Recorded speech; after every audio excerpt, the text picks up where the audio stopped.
안녕하세요. 잠자리에서 듣는 옛 이야기 밤동아 TV입니다. 오늘 첫 번째 들려드릴 이야기는 그동안 불효를 하였던 한 아들이 효자로 거듭나기 위해 열심히 노력하는 이야기랍니다. 효도를 하는 방법들은 생각보다 그리 어려운 것 같지 않았는데 막상 실천을 하니 번번이 이 아들의 뜻과 어긋나 버린답니다. 이처럼 잘못된 것을 바로잡으려면 더 많은 노력과 시간이 필요한 법이지요.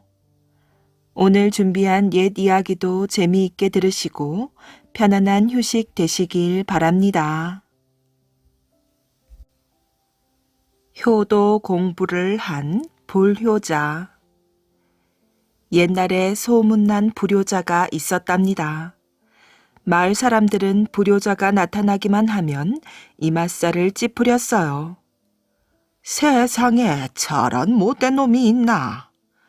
그러게 말일세. 저 사람 부모만 불쌍하지. 에헤.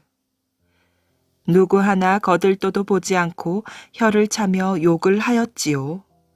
그때마다 불효자는 눈을 흘기며 집으로 돌아갔어요. 어느 날 불효자는 효자가 되기로 결심했답니다. 그래, 어디 두고 봐라. 사람들 코를 납작하게 해줄 테니까. 불효자는 마을에서 효자로 소문이 자자한 사람을 찾아갔어요. 나도 앞으로 효자가 되고 싶네. 자네가 방법을 좀 가르쳐 주게. 불효자는 입을 굳게 다물었답니다. 그거야 어렵지 않소. 우리 집에 며칠만 있으면 저절로 알게 될 테니까 말이오. 효자는 고개를 끄덕이며 환하게 웃었어요. 그날부터 불효자는 효자의 집에서 효도 공부를 시작하였지요. 그러나 효도 공부는 생각했던 것보다 어렵지 않았답니다. 불효자가 효자의 집에서 며칠을 지낸 후였어요. 효자가 되는 것도 별것 아니구나. 불효자는 혼자 말로 중얼거렸어요. 맛있는 음식은 아버지에게 드리고 저녁에는 아버지 방에 부를 때 따뜻하게 한다.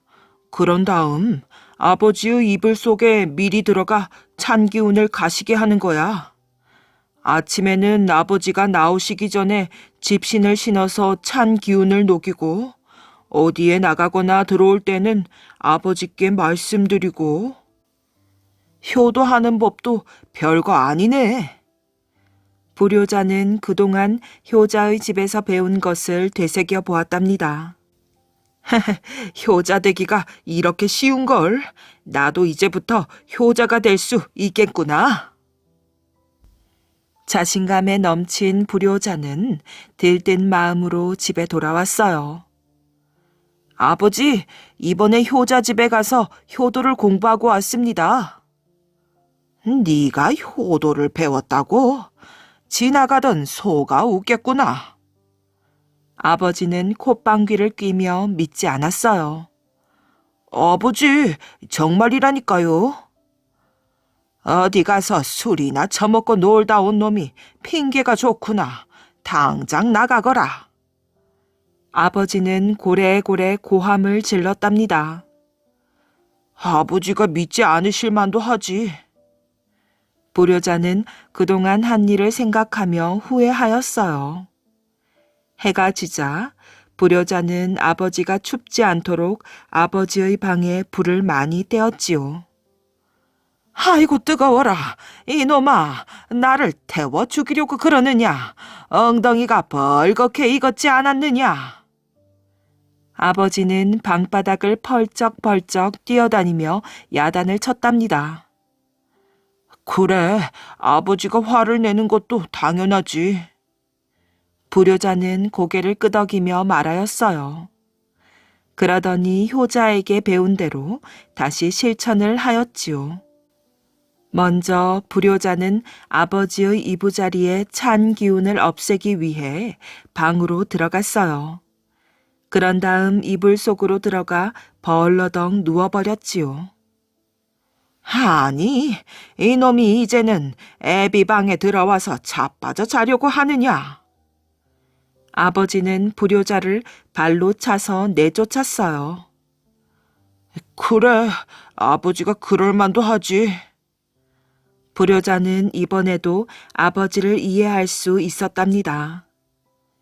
이튿날 아침, 불효자는 찬 기운을 없애기 위해 아버지의 집신을 신고 다녔어요. 그때 아버지가 밖에 나가려고 나와 집신을 찾았답니다. 아이고, 못 살겠네.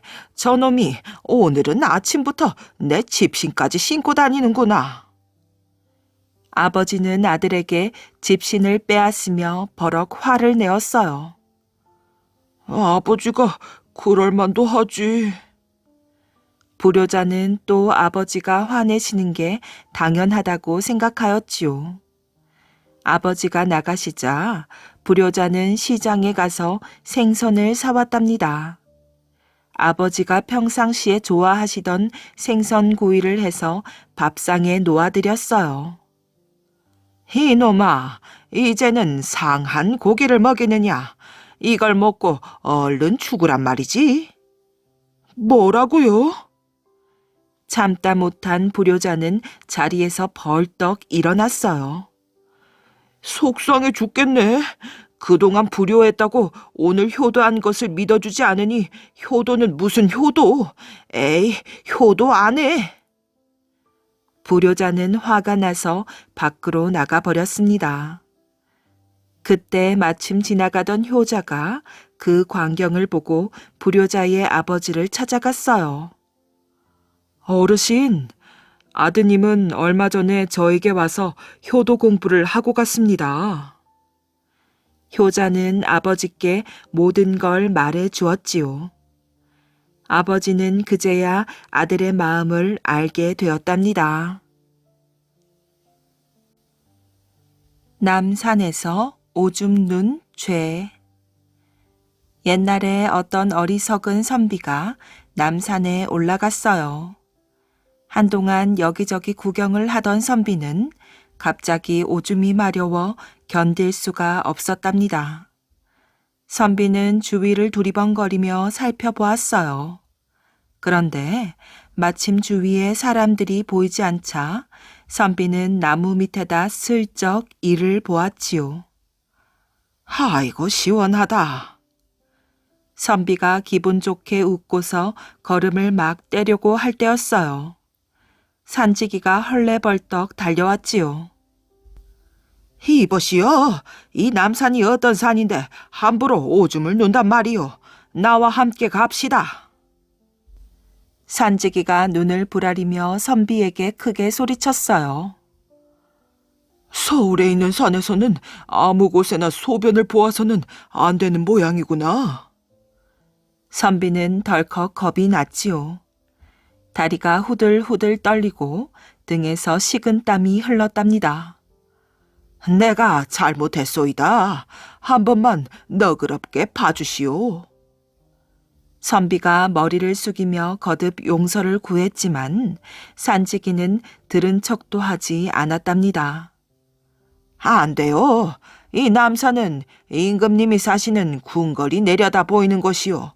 그러니 여기가 얼마나 중요한 곳인지 아시겠소? 따라서 여기서 대변이나 소변을 보는 사람은 궁궐 안에 볼일을 보는 것과 같소이다. 당신은 무조건 사형이요. 아이고, 제발 살려주시오. 속담에 죽을 사람도 살리는 약이 있다고 하지를 않았소. 내가 가지고 있는 돈을 모두 줄 터이니 한 번만 눈을 감아주시오. 돈을 주겠다는 선비의 말에 산지기의 눈이 반짝 빛났어요. 산지기가 갑자기 부드러워진 말투로 물었답니다. 그럼 좋소이다. 한 번만 눈 감아 주리다. 지금 당신이 가지고 있는 돈이 모두 얼마요? 선비는 기뻐하며 자신이 가진 돈이 얼마나 되는지 대답하였어요. 하지만 산지기는 머리를 서너 번 흔들었지요. 그 정도 가지고는 어림도 없어. 그냥 관가로 갑시다. 다급해진 선비가 산지기의 소매를 붙잡고 사정하였지요. 그러면 이렇게 합시다. 지금 가진 돈으로는 부족하니 내일 우리 집으로 오시오. 졌어. 어디에 사는지를 말하시오. 선비는 죽을 목숨을 살려준 산지기가 너무 고마웠어요. 그래서 산지기에게 몇 차례 인사를 한 다음 산에서 내려왔지요. 이튿날이었어요. 날이 밝자마자 산지기가 선비네 집을 찾아왔지요. 어제 약속한 대로 돈을 더 내놓으라는 것이었어요. 선비는 약속한 대로 산지기에게 돈을 주었답니다. 그런데 그날 이후에도 이상한 일이 계속 일어났어요. 산지기는 돈이 필요하면 선비를 찾아와 돈을 요구했던 것이에요. 돈이 좀 있어야겠는데 말이오. 그러시오. 얼마나 있으면 되겠소이까? 이렇게 산지기는 선비의 돈을 넙죽넙죽 받아 챙겼지요. 그러던 어느 날이었어요. 두 사람의 행동을 이상하게 생각한 선비의 친구가 그 까닭을 물었답니다. 저 사람이 대간절 누군데 용돈을 그리 자주 주는가? 자네는 몰라도 되는 일이네. 그저 저 사람이 내게는 은인이라는 것만 알아두게나. 선비의 대답을 듣고 친구는 고개를 갸우뚱거렸어요. 자네의 은인이라면 내게도 그 까닭을 알려주게나. 선비는 친구에게 다른 사람에게는 절대로 말하지 않겠다는 약속을 먼저 받았지요. 그런 다음 지난번 남산에서 있었던 일에 대해 들려주었어요. 예끼 이 사람아, 아무리 세상 천지에 법이 많다고 하지만 산에서 오줌을 누웠다고 벌을 준단 말인가? 자네가 그 산지기에게 속았네. 설마 그럴 리가? 선비는 손사래를 치며 강하게 부정하였어요. 그런데 친구의 말을 다시 곰곰이 생각해 보니 아무래도 산지기에게 속고 있는 것 같았답니다. 이 못된 산지기, 오기만 해봐라. 내 단단히 따지리라. 선비가 화가 나서 어쩔 줄 모르고 있을 때였어요.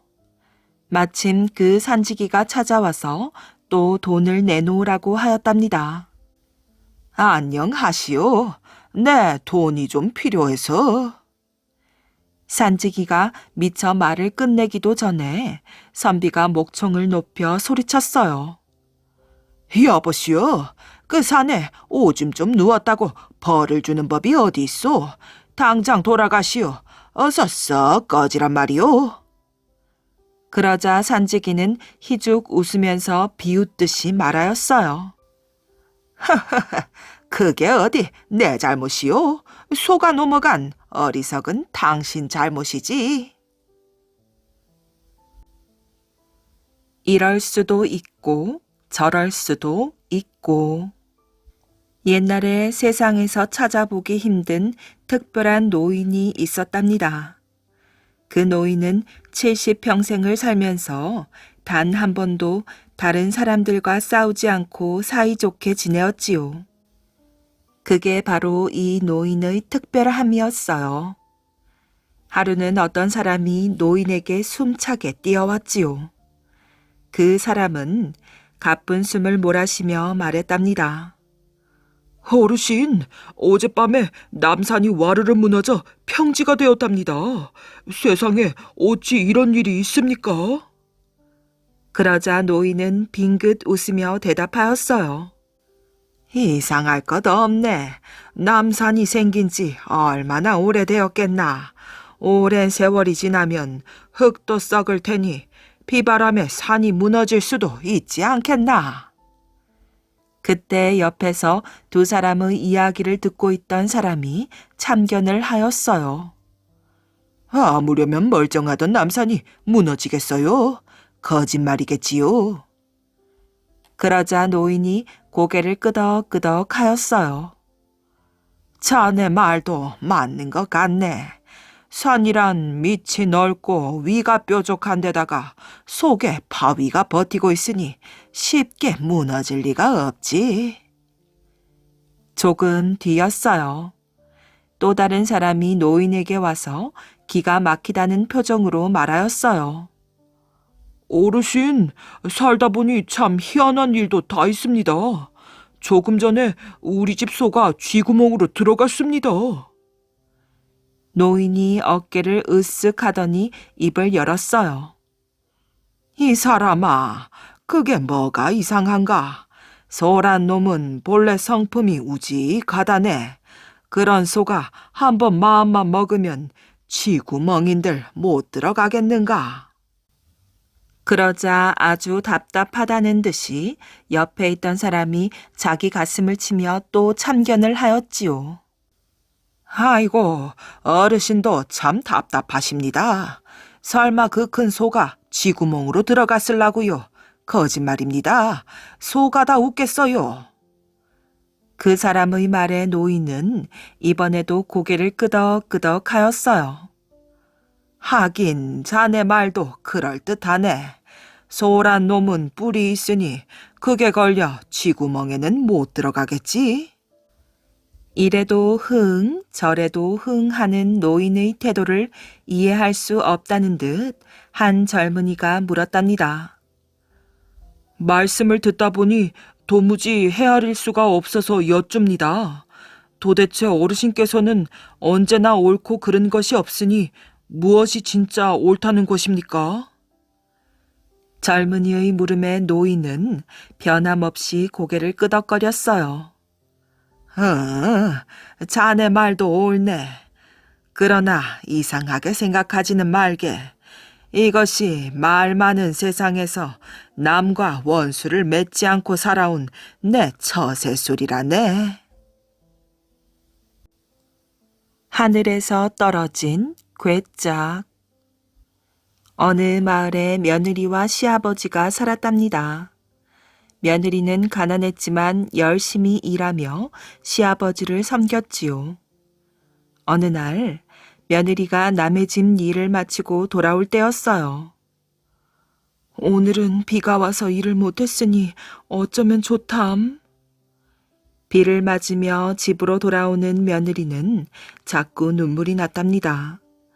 시아버지께 밥을 지어드릴 쌀이 하나도 없었기 때문이었지요. 밥을 굶고 주무셔야 할 시아버지를 생각하니 기가 막혔어요. 며느리가 어느 골목길을 돌아설 때였지요. 길바닥에 개똥 무더기가 있었답니다. 며느리는 개똥을 유심히 살펴보았지요. 더러운 똥은 빗물에 씻겨 나가고 보리쌀만 수북이 쌓여 있었어요. 개가 밥 대신 보리쌀을 훔쳐먹은 개로구나. 며느리는 보리쌀이 아까운 생각이 들었답니다. 얼른 치마폭에 보리쌀을 담았지요. 이것으로 저녁을 지어야겠구나. 굽는 것보다는 나을 거야. 며느리는 집으로 돌아오자마자 보리쌀을 여러 번 씻었어요. 솥에 밥을 하고 보니 김이 모락모락 나면서 구수한 냄새가 풍겼지요.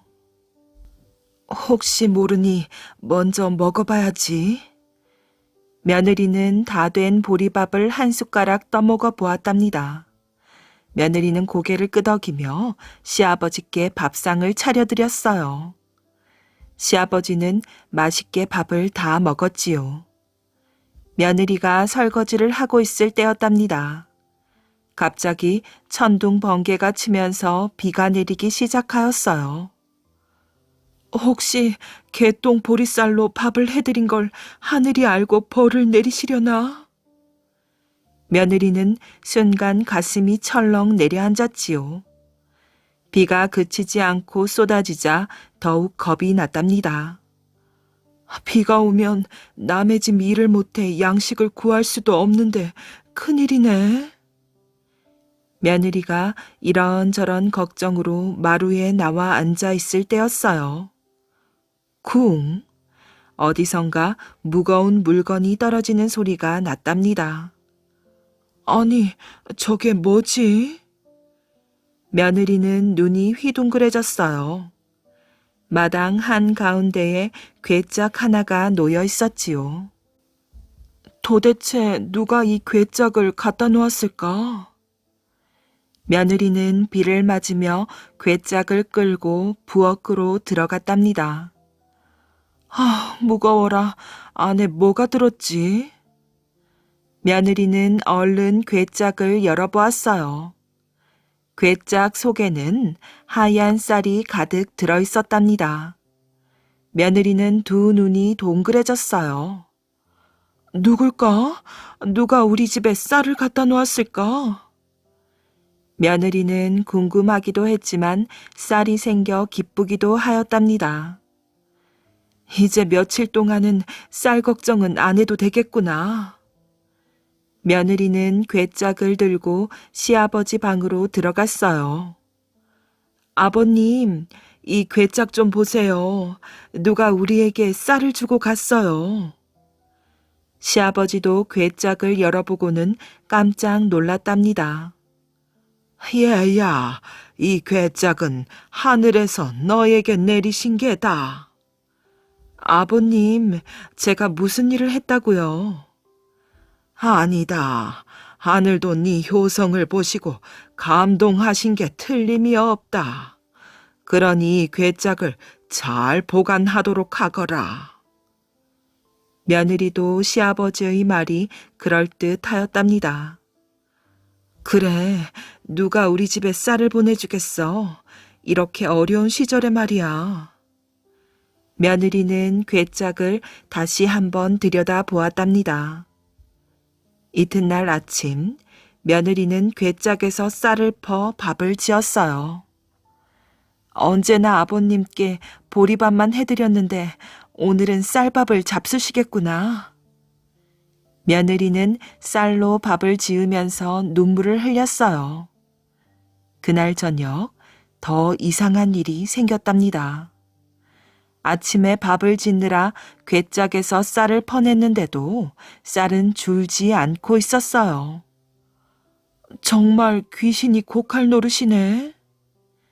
며느리는 고개를 갸우뚱하며 다시 쌀을 퍼 저녁을 지었지요. 다음날 아침 며느리는 궁금해서 얼른 괴짝을 열어보았어요. 이번에도 쌀은 전혀 줄지 않았답니다. 이게 도대체 어떻게 된 일일까? 며느리는 신기하기도 하고 기쁘기도 하였지요.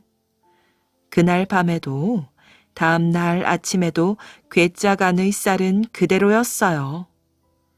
며칠이 지났답니다. 괴짝 안의 쌀은 여전히 줄지 않고 있었어요. 아버님, 괴짝 안의 쌀로 밥을 했는데 며칠이 지나도 쌀이 줄지 않고 있습니다. 뭐라고? 그렇게 신기한 일이 있나? 시아버지도 신기한 듯 괴짝을 열어보았지요. 아버님, 사실은 아버님께 말씀드리지 못한 일이 있습니다. 그래, 그게 뭔데 그러느냐? 사실은 그게... 걱정하지 말고 어서 말해보아라. 며느리는 며칠 전에 개똥에서 건진 보리쌀로 밥을 해드렸다는 얘기를 하였어요. 아버님, 제 죄를 용서해 주세요. 아버님께 그런 보리쌀로 밥을 해드리다니. 며느리는 무릎을 꿇고 앉아 울먹였어요. 아니다, 얘야. 네가 그렇게라도 해서 날 굶기지 않으려 했으니 내가 더 미안하구나. 시아버지는 며느리가 기특하였지요. 이제 알겠구나. 네가 그렇게 효성이 지극한데 어찌 하늘이 가만히 있었겠느냐. 틀림없이 이 괴짝은 하늘이 너에게 내리신 상이로구나. 아버님, 저는 자식으로서 해야 할 일을 했을 뿐입니다. 며느리는 얼굴을 붉히며 말하였어요. 정말 대견하구나. 너의 효성으로 우리 집에 경사가 났어. 시아버지는 일어나서 덩실덩실 춤을 추었습니다. 우리 며느리 장하다, 장해. 시아버지는 몇 번씩이나 며느리를 칭찬하였어요. 그 후 며느리는 쌀이 줄지 않는 괴짝으로 평생 쌀 걱정을 하지 않고 시아버지를 더욱 극진하게 모시며 살았답니다. 거인의 정원. 넓고 아름다운 정원이 있었답니다. 초록빛 잔디가 깔려 있고 아름다운 꽃들이 울긋불긋 피어 있었지요. 또 온갖 나무가 서로 어깨를 나란히 하며 서 있고 새들이 지저귀며 날아다녔어요. 아이들은 이 정원을 무척 좋아하였지요. 햇살이 반짝이는 오후, 아이들은 정원으로 뽀르르 몰려왔어요. 떼굴떼굴 잔디 위를 뒹굴고 나무를 타고 마음껏 소리를 지르며 즐거워했답니다.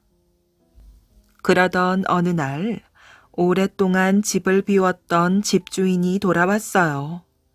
바로 거인이지요. 거인은 정원에서 신나게 뛰어노는 아이들한테 버럭 소리를 질렀어요.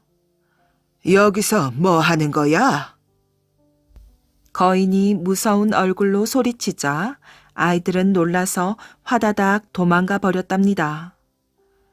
이 정원은 내 거야. 아무도 못 들어와. 심술궂은 거인은 정원 둘레에 높은 담을 쌓은 뒤 푯말을 세웠어요. 이 정원에 들어오면 큰 벌을 받을 것이다. 그날부터 아이들은 길에서 놀아야 했지요. 하지만 길은 먼지 투성이에다 돌이 잔뜩 박혀 있어서 아이들이 마음껏 뛰어놀 수 없었답니다. 아이들은 높은 담 주위를 빙빙 돌면서 담 안에 있는 정원을 그리워하였어요. 저 안에서 놀 때는 참 재밌었는데. 어느덧 봄이 왔어요. 온 세상이 예쁜 꽃으로 뒤덮이고 새들은 고운 목소리로 노래를 불렀지요. 그런데 이상하게도 거인의 정원에만 봄이 오지 않았답니다. 나무들도 꽃을 피우지 않고 새들도 찾아오지 않았지요. 덕분에 눈과 센 바람은 마냥 즐거웠어요. 봄은 이 정원을 잊어버린 게 틀림없어. 1년 내내 여기서 편히 살 수 있겠군. 눈은 하얀 얼음 이불을 펴서 정원을 덮고 센 바람은 싱싱 소리치며 정원을 신나게 돌아다녔지요. 거인은 창문 앞에 앉아 추위로 꽁꽁 얼어붙은 정원을 내다보았어요. 왜 봄이 오지 않는 것이지? 거인은 봄을 애타게 기다렸지만 끝끝내 봄은 오지 않았답니다. 정원 밖은 벌써 여름이 지나고 가을이 찾아와 나무마다 열매가 가득했지만 거인의 정원은 아직도 겨울이었어요. 어느 날 아침, 거인이 잠이 덜 깬 채 침대에 누워있을 때였어요. 창밖에서 작은 방울새가 쥐저기는 소리가 들렸답니다. 거인은 반가운 마음으로 귀를 기울였지요. 쪼르롱 새소리가 들리자 눈도 얼음 이불을 걷고 소리치던 센 바람도 입을 다물었어요. 드디어 봄이 왔구나. 거인은 침대에서 내려와 창밖을 내다보고는 깜짝 놀랐어요. 아이들이 나뭇가지에 군데군데 걸터 앉아서 놀고 있었거든요. 새들은 그 주위를 맴돌며 즐겁게 노래 부르고요.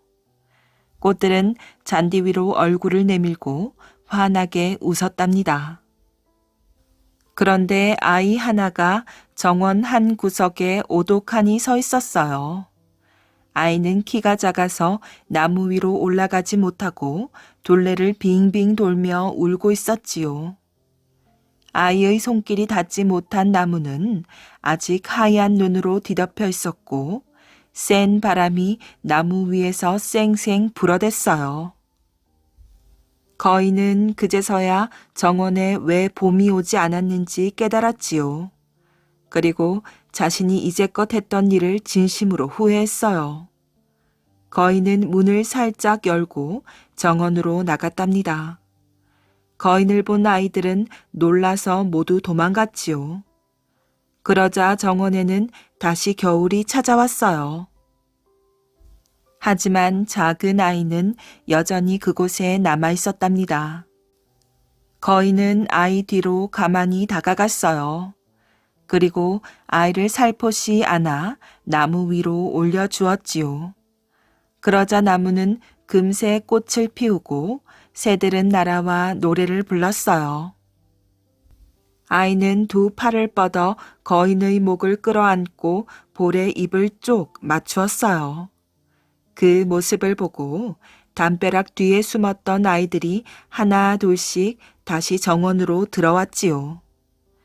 아이들과 함께 봄도 따라 들어왔답니다. 얘들아, 이제 이 정원은 너희들 것이란다. 거인은 큰 도끼를 가져다가 쾅쾅 담을 헐어버렸답니다. 왕을 속여 넘긴 김선달. 평안도 감사가 어느 해 평안도 특산인 벼루를 왕에게 선사하기로 했습니다. 그래서 그 벼루를 황부자의 머슴인 박서방에게 전하라고 주었지요. 그런데 박서방은 자기 집에서 벼루를 가지고 나오다가 그만 땅에 떨어뜨려 벼루가 두 동강이 났답니다. 박서방은 오도 가도 못하고 목이 달아나게 되었다고 큰 걱정을 하고 있는데 때마침 그 앞을 지나가던 봉이 김선달이 이것을 보고 너털 웃음을 한바탕 웃고 나서 자네 그게 뭐 그리 걱정할 일인가? 내가 그 벼루를 가지고 서울로 올라가지.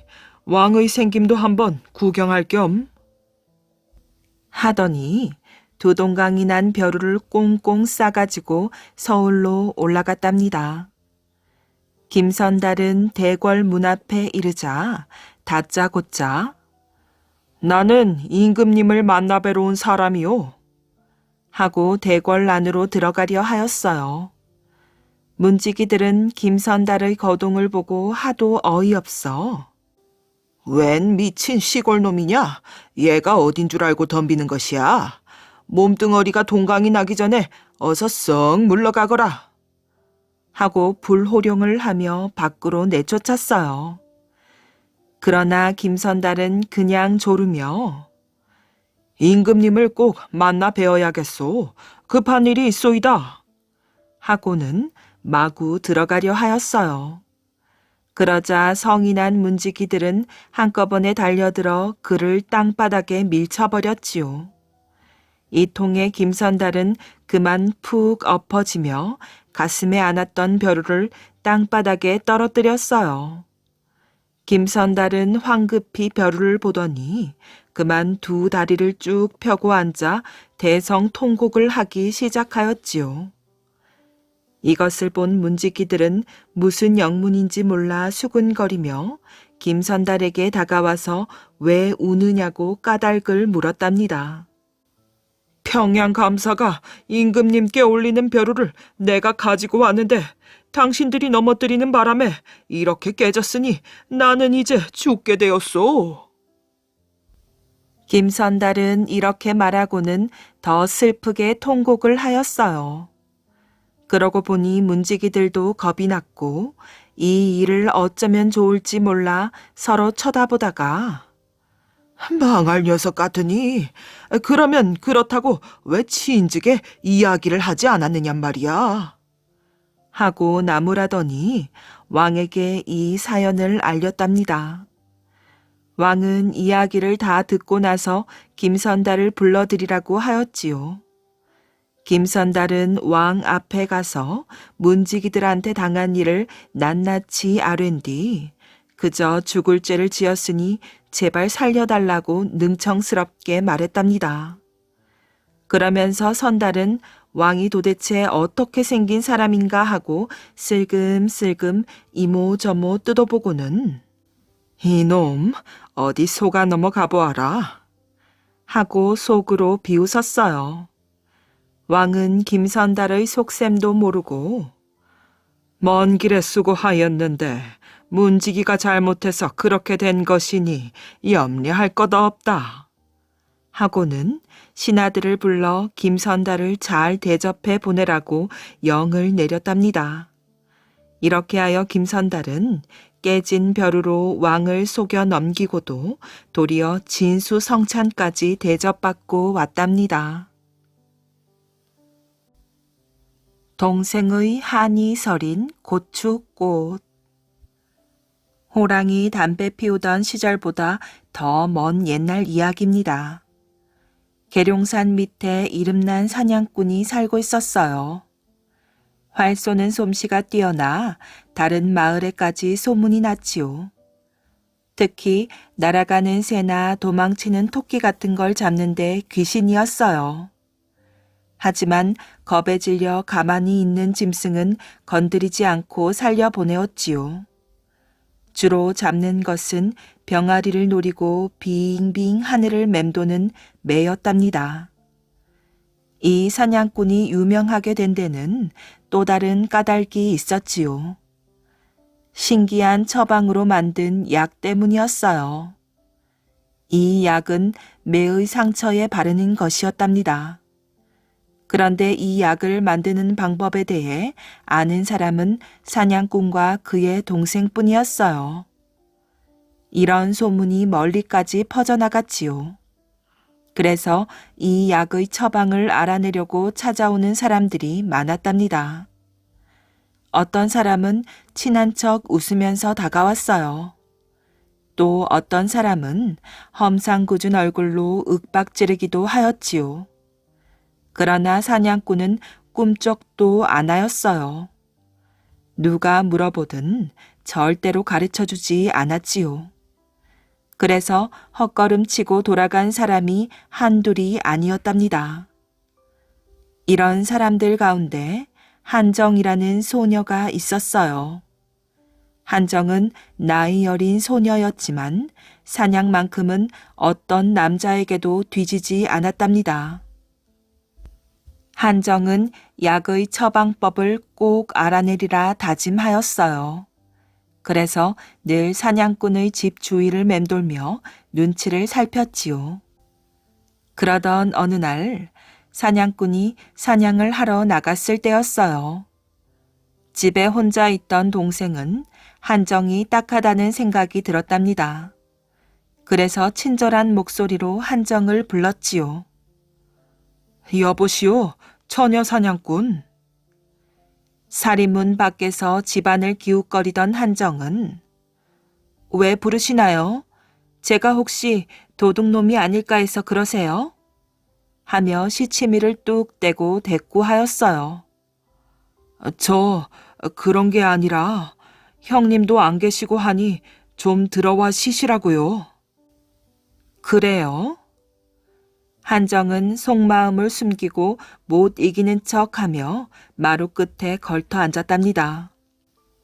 여자가 뭐 할 일이 없어 화를 메고 다니며 이 고생을 하시오.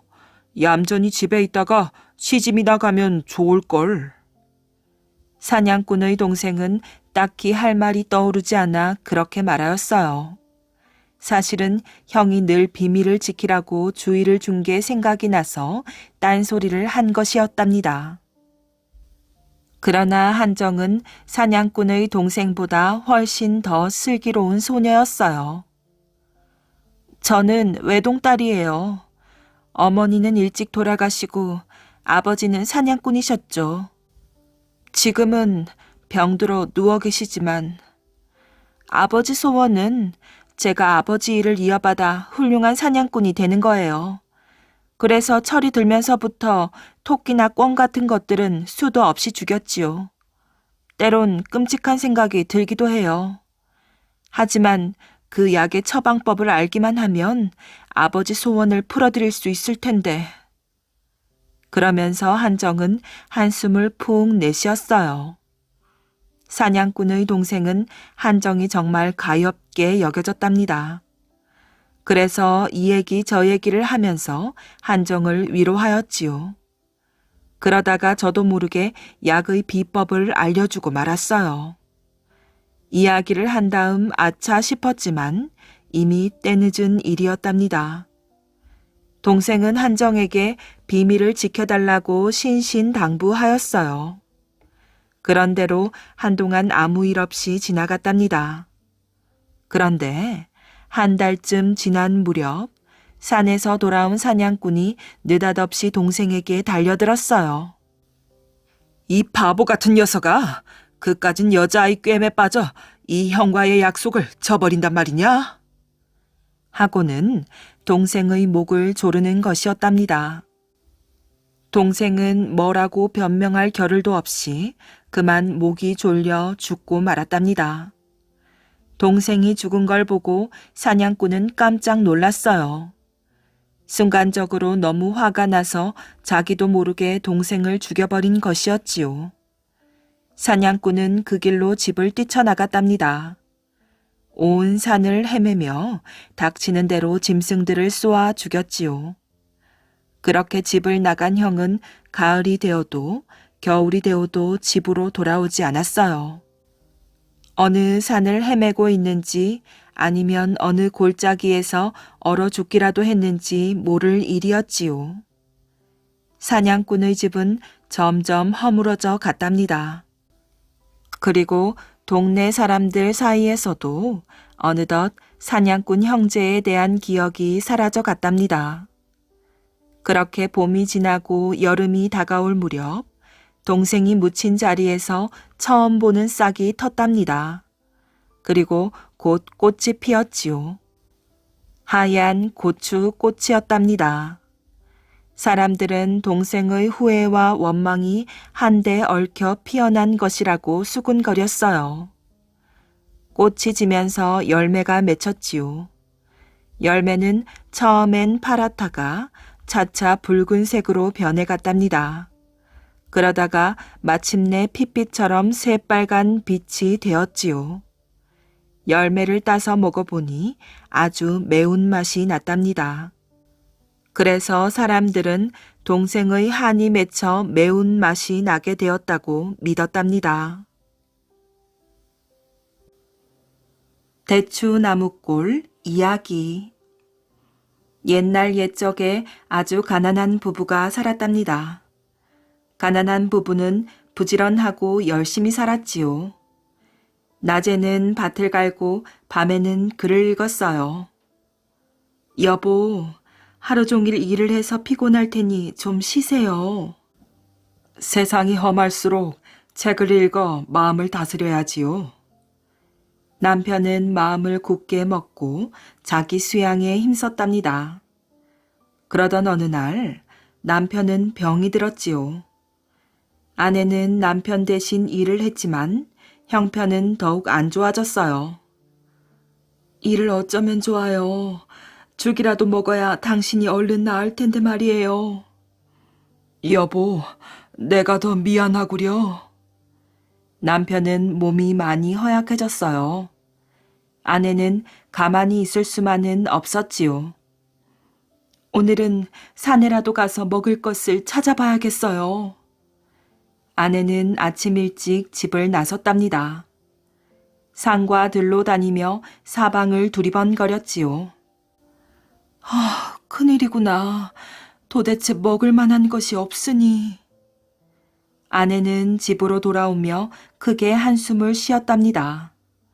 축 처진 어깨로 담벼락에 기대어 서 있었지요.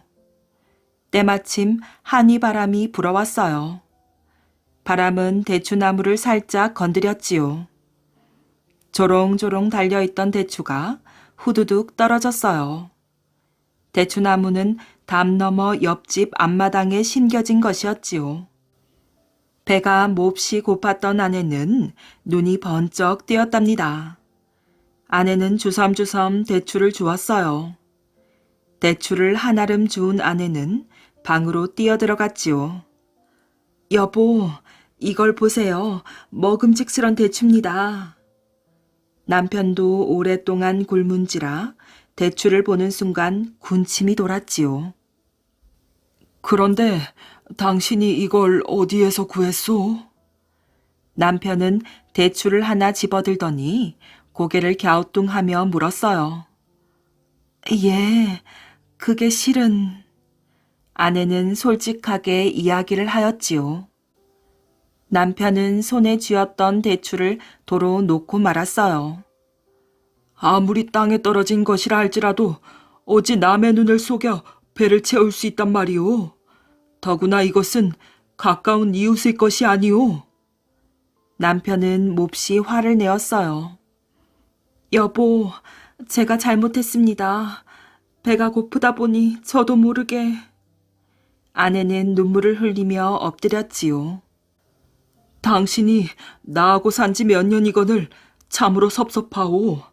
그러니 당신은 오늘부터 내 집에서 나가야겠소. 여보. 아내는 더 이상 아무 말도 할 수가 없었답니다. 쫓겨난 아내는 대문 앞에 쪼그리고 앉아 있었지요. 이봐요. 왜 그렇게 앉아 있소? 무슨 일이라도 있는 것이오? 대추나무 주인인 이웃이 지나가다 이상하게 생각하였지요. 아내는 대추를 돌려주며 사연을 이야기하였어요. 그랬군요. 대추나무 주인은 무슨 생각을 했는지 집으로 달려갔어요. 잠시 후 옆집에서 쾅쾅 요란한 소리가 났답니다. 이 소리를 들은 남편이 문을 열고 나왔지요. 대추나무 주인이 도끼로 대추나무를 찢고 있었어요. 이것 보시오. 왜 대추나무를 자르는 것이오? 남편은 의아하여 대추나무 주인을 바라보았어요. 우리 집 대추나무만 아니었다면 당신이 어진 부인을 내쫓지 않았을 것 아니오. 당장 이 대추나무를 베어버리는 것이 마땅하오. 대추나무 주인은 도끼를 손에서 놓지 않고 대추나무를 내리쳤답니다. 그만두시오. 내 아내를 내쫓지 않을 테니 말이오. 옆집에 사는 대추나무 주인은 도끼질을 멈추었지요. 그리하여 대추나무도 무사하고 부인도 돌아오게 되었답니다. 뿐만 아니라 옆집과도 서로 도우며 살게 되었답니다. 이때부터 이 마을을 대추나무 꼴이라고 불렀다고 합니다. 글 잘하는 사위. 옛날 어떤 사람이 사위 둘을 두었답니다. 큰 사위는 글을 잘한다고 늘 뽐내면서 말을 해도 한문 글귀를 섞어서 유식한 채 하였고, 작은 사위는 글 잘하는 티를 조금도 내보이지 않았지요. 그래서 장인 장모는 큰 사위를 글 잘하는 선비 사위라고 하여 남한테 자랑하였지만, 작은 사위는 글도 모른다고 대수롭지 않게 여겼답니다. 한 번은 이 집에 잔치가 있었어요. 장인은 큰 사위가 글 잘하는 것을 자랑하고 싶어서 여러 손님 앞에서 글을 지어보라고 했지요. 큰 사위가 학이라는 새가 잘 우는 것은 목이 긴 까닭이요 하고 읊었답니다. 작은 사위는 이 글을 듣고 매미가 잘 우는 것도 목이 긴 까닭일까? 하고 글로 답하였답니다. 큰 사위는 작은 사위의 글에 당황하여 산이 높은 것은 풀이 많은 까닭이요 했지요. 작은 사위는 하늘이 높은 것도 풀이 많은 탓일까? 했답니다. 큰 사위는 어이가 없어서 소나무가 늘 푸른 것은 몸이 단단하기 때문이요 라고 읊고는 이제는 작은 사위가 못 당하겠지 했지요. 작은 사위는 그 글을 보고 대나무가 늘 파란 것도 가운데가 단단한 탓일까? 하고 글로 물었답니다. 큰 사위는 또 글 하나를 지었어요. 길가의 버드나무가 잘 자라지 않은 것은 사람을 많이 만나 시달린 탓이다. 하니까 작은 사위는 장모님이 잘 자라지 못하고 키가 작은 것도 사람을 많이 만나 시달린 탓이냐? 하고 글을 지었어요. 큰 사위는 글 잘하는 체하고 글을 지었는데 번번이 작은 사위한테 공박을 당하고는 제 생각이 부족한 것을 깨닫고 다시는 유식한 채 하지 않았답니다. 그리고 장인 장모도 작은 사위를 다시 보게 되어 차별 대우를 하지 않더랍니다. 금굿을 찾는 수탉. 아주 먼 옛날에는 수탉이 요즘처럼 멋진 볕도 없었고 근사한 깃털도 없었대요. 그냥 민둥머리에 수수한 차림이었지요. 그런데 이 녀석은 천성이 멋부리기를 좋아하는지라 늘 자기 모습에 불만이 많았대요. 그래서 하루는 하느님을 찾아가서 졸랐지요. 하느님, 제 모습을 좀 더 멋들어지게 만들어 주십시오. 저로 말씀드릴 것 같으면 남들이 다 잠든 꼭두 새벽에 일어나 회를 치고 울지 않습니까? 그 덕분에 온 세상 사람들이 새벽이 왔다는 걸 알고 잠에서 깨어나 하루를 준비하지요. 그런 중요한 일을 하는 제가 이렇게 볼품없는 모습을 하고 있어서야 되겠습니까? 하느님이 그 말을 옳게 여기고 수탉에게 몇 가지 선물을 주었어요. 우선 머리에는 멋진 붉은 벼슬 달아주고 깃털은 울긋불긋 근사하게 만들어 주었지요. 그러고 나서 턱 밑에는 반짝반짝 빛나는 금구슬까지 달아주었어요. 이쯤 되니까 참 풍채가 이만저만이 아니었지요.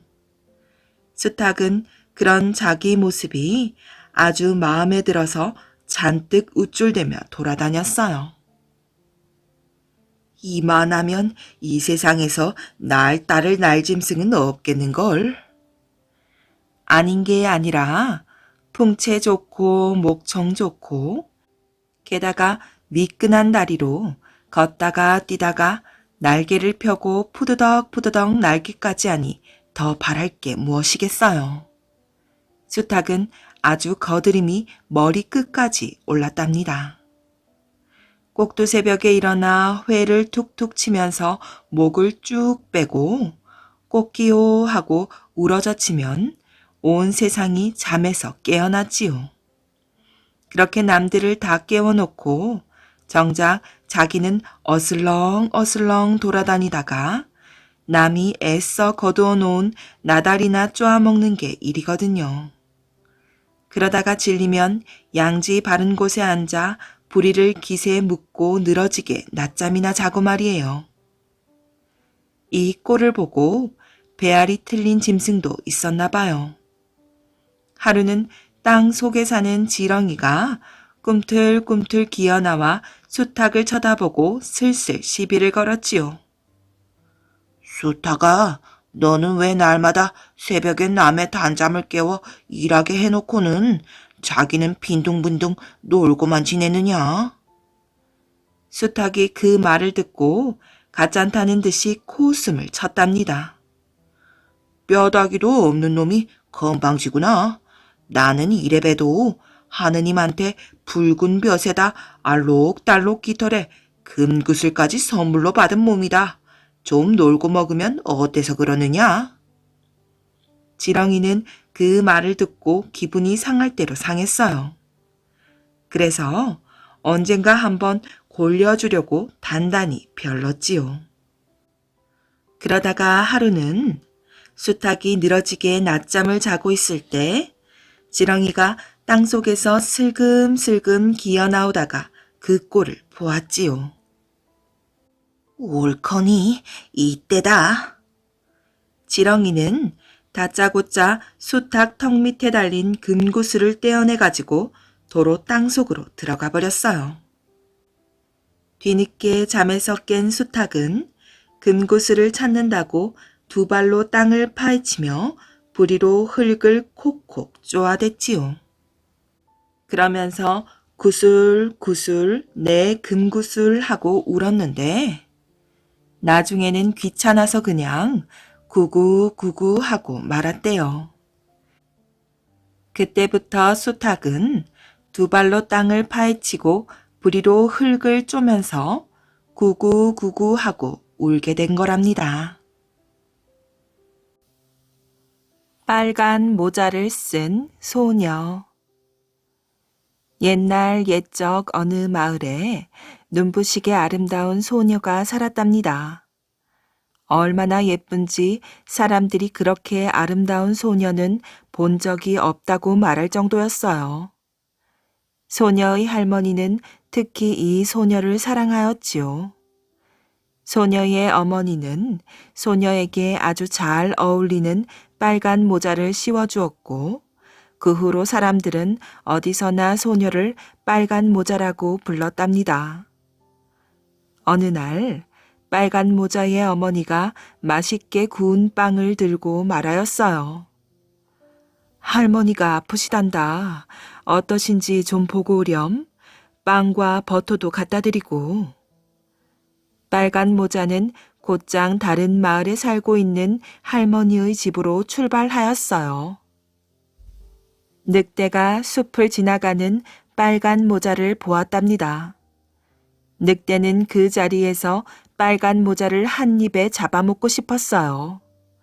하지만 숲에는 나무꾼이 몇 명 있었기 때문에 그렇게 할 수가 없었지요. 늑대는 빨간 모자에게 어디로 가는지 물었답니다. 빨간 모자는 늑대가 말을 걸자 걸음을 멈춰 섰어요. 빨간 모자는 그렇게 하는 것이 자기에게 얼마나 위험한지 전혀 몰랐지요. 할머니 집에 가는 거야. 엄마가 준 빵과 버터를 갖다 드리려고.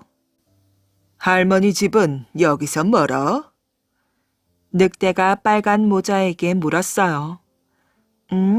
저기 저 아래에 보이는 방앗간을 지나면 마을이 나와. 그 마을 첫 번째 집이 할머니 집이야. 빨간 모자가 대답하였어요.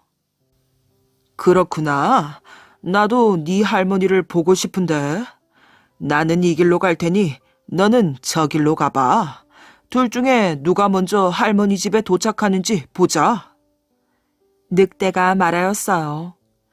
늑대는 가장 빠른 지름길로 힘껏 달리기 시작하였지요. 하지만 빨간 모자는 할머니 집으로 곧장 가지 않았답니다. 개암나무 가지를 꺾고 나비도 쫓고 예쁜 꽃으로 꽃다발을 만들기도 하였지요. 금세 할머니 집에 도착한 늑대는 똑똑 문을 두드렸어요. 밖에 누가 왔니? 할머니, 저 빨간 모자예요. 엄마가 주신 빵과 버터를 가지고 왔어요. 늑대는 빨간 모자의 목소리를 흉내내어 말하였어요. 할머니는 몸이 아파서 침대에 누워 있었지요. 걸쇠를 밀어보렴. 문이 열릴 거야. 늑대가 걸쇠를 밀자 정말 문이 열렸어요. 집 안으로 들어간 늑대는 와락 달려들어 순식간에 할머니를 삼켜버렸지요. 3일이 넘도록 아무것도 먹지 못했거든요. 그러고 나서 늑대는 문을 닫고 할머니의 침대로 가서 누웠답니다. 빨간 모자가 오기를 기다리는 것이었지요. 조금 후에 빨간 모자가 똑똑 문을 두드렸어요. 밖에 누가 왔니? 늑대의 쉰 목소리를 듣고 빨간 모자는 덜컹 겁이 났어요. 하지만 할머니가 감기에 걸려 목소리가 변한 것이라고 생각하였지요. 할머니, 저 빨간 모자예요. 빵이랑 버터를 가지고 왔어요. 엄마가 갖다 드리라고 했거든요. 걸쇠를 밀어봐. 그러면 문이 열릴 것이다. 늑대는 목소리를 부드럽게 가다듬고 말하였지요. 빨간 모자가 걸쇠를 밀어 문을 열었답니다. 빨간 모자가 들어오자 늑대는 담요를 덮어 몸을 가리면서 말하였어요. 빵과 버터는 찬장 위에 놓고 이리 오렴. 나랑 같이 자자꾸나. 빨간 모자는 겉옷을 벗고 침대로 갔답니다. 그러고는 누워있는 할머니를 보고 깜짝 놀라서 물었지요. 할머니, 팔이 왜 이렇게 길어요? 그건 너를 잘 안아주기 위해서야. 할머니, 발이 왜 이렇게 커요? 그건 너에게 더 빨리 달려가기 위해서지. 할머니는 귀가 왜 이렇게 크지요? 그건 너의 말을 잘 듣기 위해서야. 할머니는 눈이 왜 이렇게 커요? 그건 너를 잘 보기 위해서지. 할머니는 이가 왜 이렇게 날카로워요? 그건 너를 잡아먹기 위해서야. 이렇게 말한 나쁜 늑대는 와락 달려들어 빨간 모자를 한 입에 잡아먹고 말았답니다. 늑대는 산만해진 배를 쓰다듬으며 흡족하게 웃었어요. 오늘은 둘이나 잡아먹었군. 배도 부른데 한숨 자야겠다. 늑대는 다시 침대에 눕더니 곧 잠이 들었어요. 드르렁 드르렁 푸. 늑대가 요란하게 코를 고는 소리는 숲속까지 퍼져나갔지요. 그때 마침 할머니 집 옆을 지나가던 사냥꾼이 늑대의 코 고는 소리를 들었답니다. 아니, 누가 이렇게 크게 코를 골지? 할머니는 분명 아니실 텐데. 사냥꾼은 이상한 생각이 들어 할머니 집으로 들어갔어요. 그러자 배가 불룩한 늑대가 할머니 침대에 누워있는 것이 아니겠어요. 이런, 늑대가 할머니를 잡아먹었구나. 사냥꾼은 총으로 늑대를 겨냥하다가 문득 생각하였지요. 늑대가 할머니를 삼켜버렸다면 할머니를 살려낼 수 있을지도 몰라. 사냥꾼은 늑대의 배를 가위로 싹둑싹둑 갈랐어요. 그러자 그 속에서 빨강 모자와 할머니가 나왔답니다. 아저씨, 살려주셔서 정말 고맙습니다. 늑대의 배 속은 정말 캄캄했어요. 못된 늑대 같으니 다시는 이런 짓을 못하게 혼을 내줍시다. 할머니가 화가 나서 말하였지요.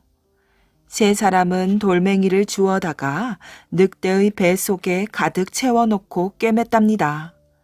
그러고 나서 몰래 숨어 늑대를 지켜보았지요. 이윽고 늑대가 크게 하품을 하며 깨어났어요. 그런데 배가 너무 무거워서 그 자리에서 한 발짝도 움직일 수가 없었지요. 아니, 배가 왜 이렇게 무겁지? 움직일 수가 없잖아. 아이고, 배야. 결국 늑대는 그 자리에 포 꼬꾸라지더니 그대로 죽고 말았답니다.